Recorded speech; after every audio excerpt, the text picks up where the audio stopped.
kita kita perlu sedar bahawa orang buat lawak ni ada dua kelompok orang. Satu, dia buat lawak tanpa motif. Motif dia nak menghiburkan orang sahaja. Apa yang boleh menghiburkan orang dia buatlah. Ni jenis pelawak-pelawak yang dia tak ada harga diri lah. Harga diri dia adalah orang gelak. Apa sahaja yang dia boleh buat sampai orang gelak, dia buat.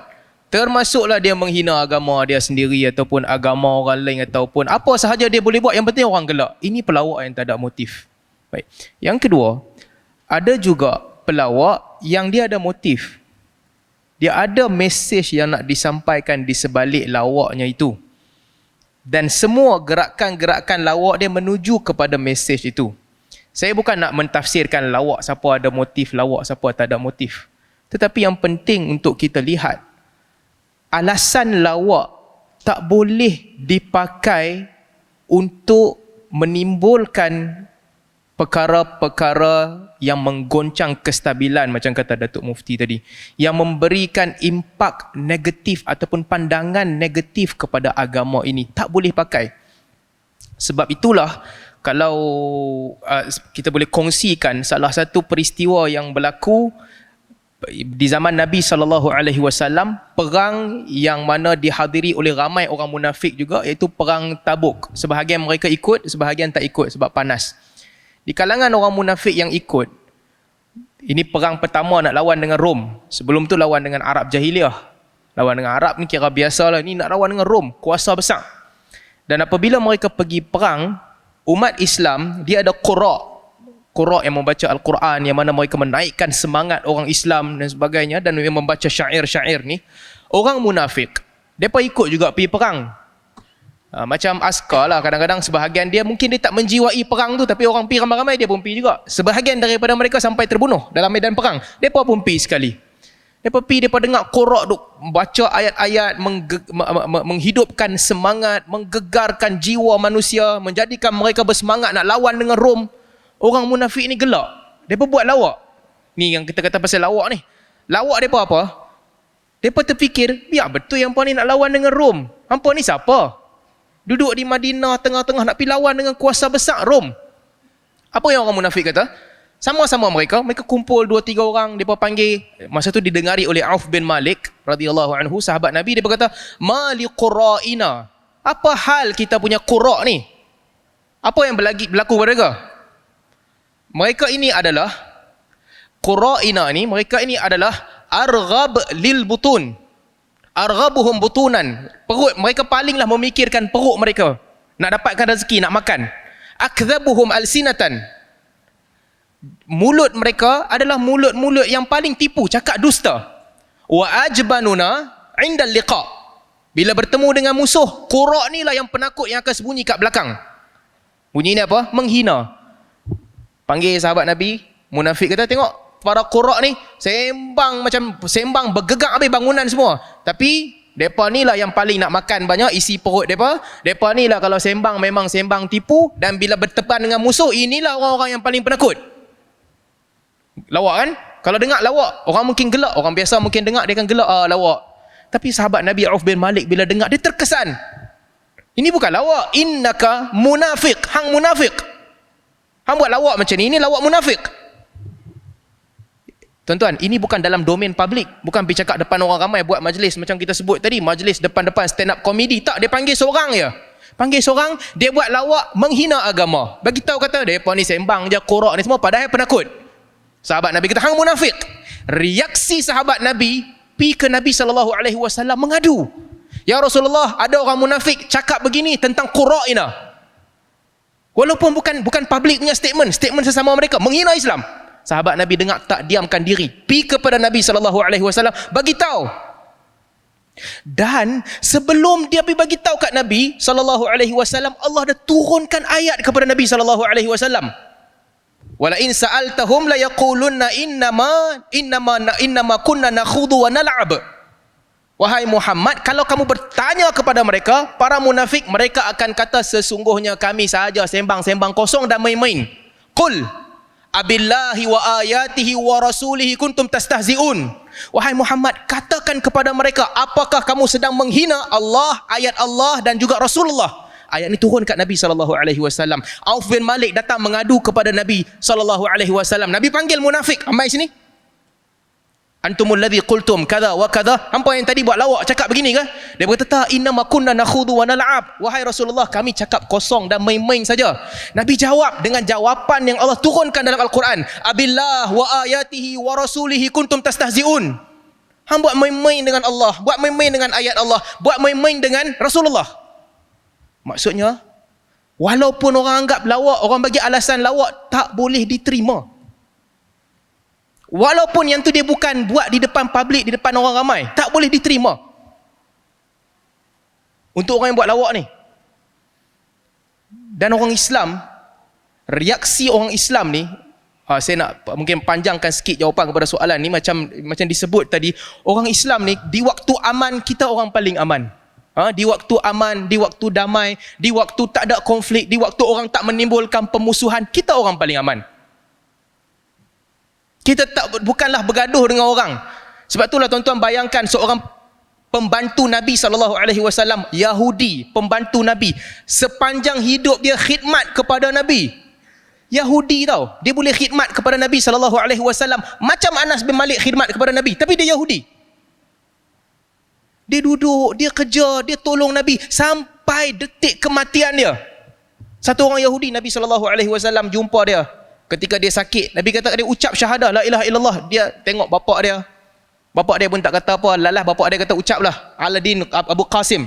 Lalu dia ucap syahadah dan dia mati. Ini Yahudi boleh duduk dengan Nabi. Nak cerita kata di waktu aman, di waktu damai, kita orang yang tak ada masalah dengan siapa-siapa.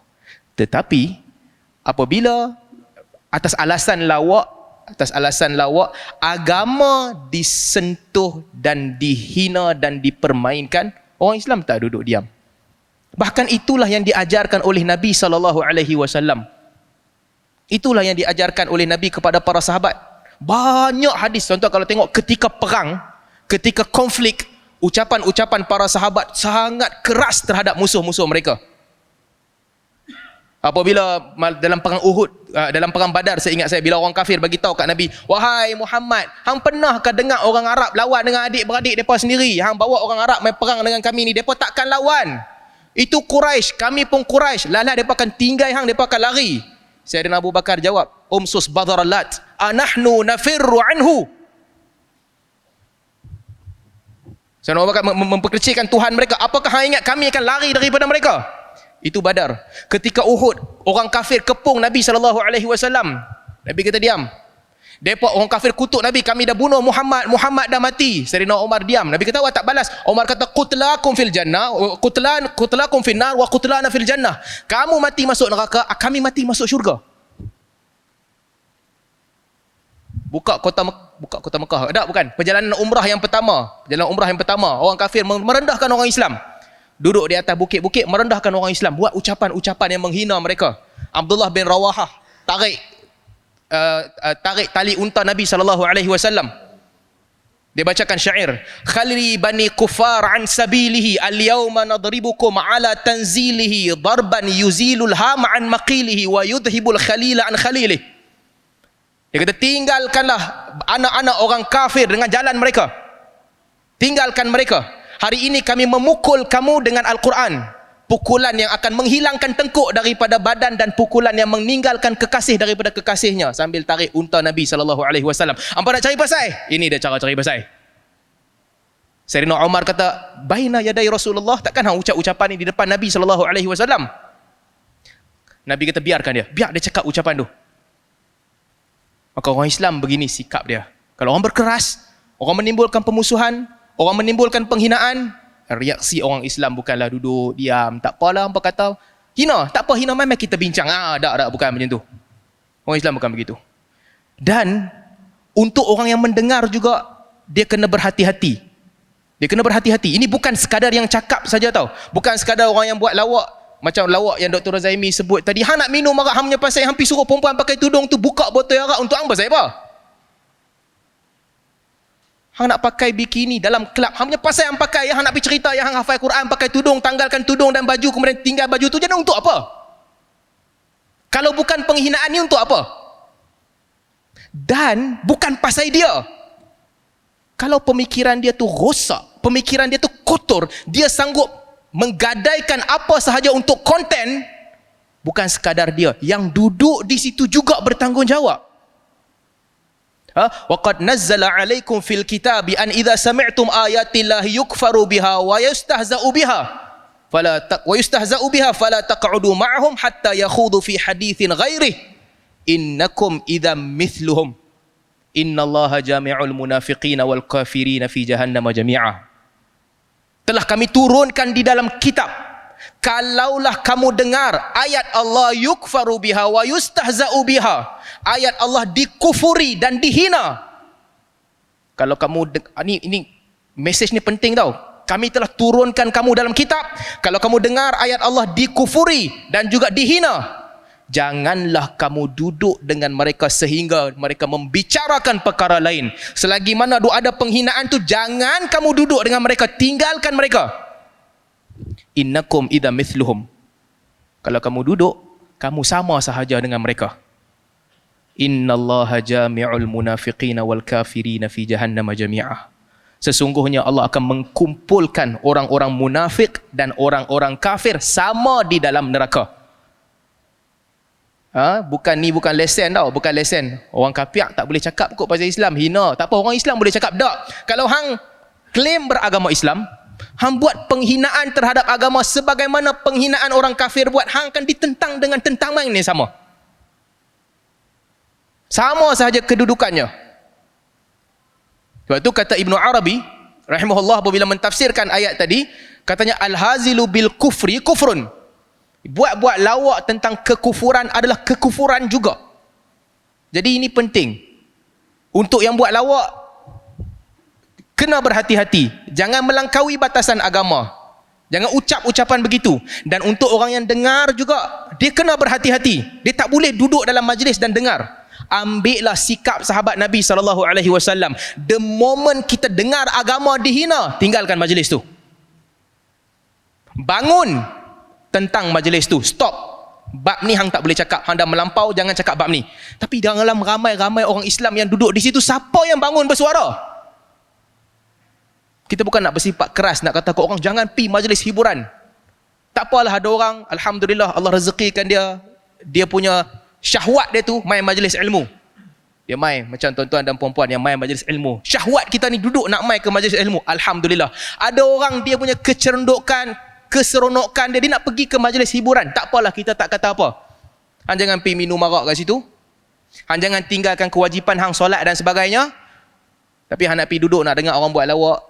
Nak pergi duduk, hang duduk. Tak apa. Yang penting jangan tinggalkan tanggungjawab. Tetapi mauqif mesti dipertahankan. Kalau dengar perkara-perkara mungkar yang menghina agama di situ, tanggungjawab orang mukmin mesti bangun dan bagi tahu, salah, stop, this is the limit, don't cross the limit. Tapi dalam puluhan orang Islam yang duduk di situ, bila orang buat lawak bodoh begitu, gelak. Apa reaksi ni? Sebab tu tuan-tuan, kalau orang nak duduk dalam majlis tu pun, majlis-majlis lawak, bukan majlis lawak, kena berhati-hati. The moment agama dicabar, kena bangun. Kena ada keberanian untuk bangun dan bagi tahu, ni hang jangan melampau. Takat ni dah melampau dah ni. Ni teruk sangat dah. Jangan lebih-lebih. Sebab ancaman bukan sekadar ancaman kepada orang yang buat begitu.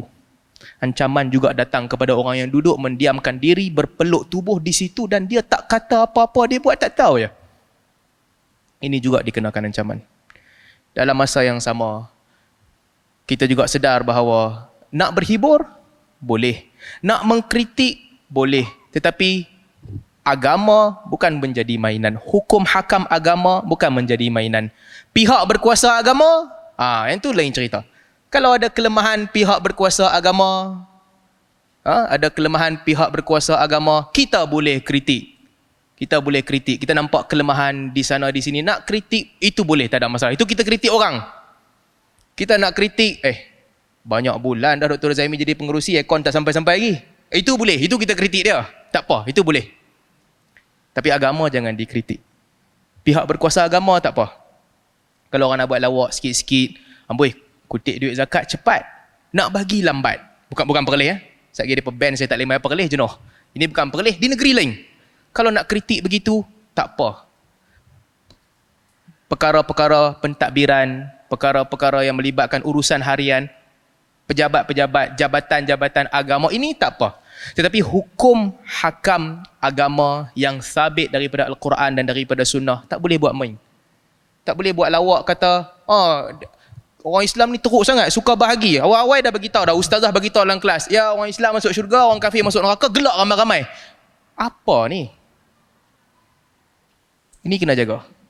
Bukan sekadar orang yang bercakap, dan juga orang yang mendengar kena berhati-hati. Dan yang bercakap tu siapa sekalipun, sama ada dia Muslim, yang mengaku Muslim, dalam jiwa yang mungkin ada nifak, ataupun dia sekadar nak buat lawak untuk konten semata-mata, ataupun orang kafir yang bukan Islam, apabila lawak-lawak begini disentuh, maka dia mesti dihalang. Itu limit dia. Itu limit bagi lawak, yang mana agama jangan disentuh. Selain daripada perkara-perkara lain yang melibatkan individu dan sebagainya, ini juga sama. Cuma saya fokus pada tajuk lah. Perkara berkaitan dengan agama, ini adalah garis merah yang tak boleh dilangkaui. Wallahu a'lam.